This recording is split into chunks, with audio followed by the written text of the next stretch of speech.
No friends, observe nyo palagi kung nag-i-English ano.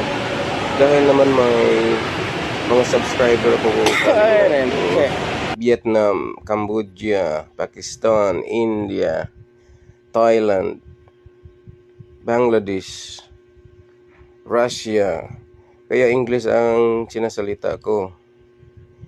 Pero ano ba gusto nyo? Any suggestion? Gusto nyo ba Tagalog ng lahat? Dahil hindi kayo makaintindi ng mga English ko.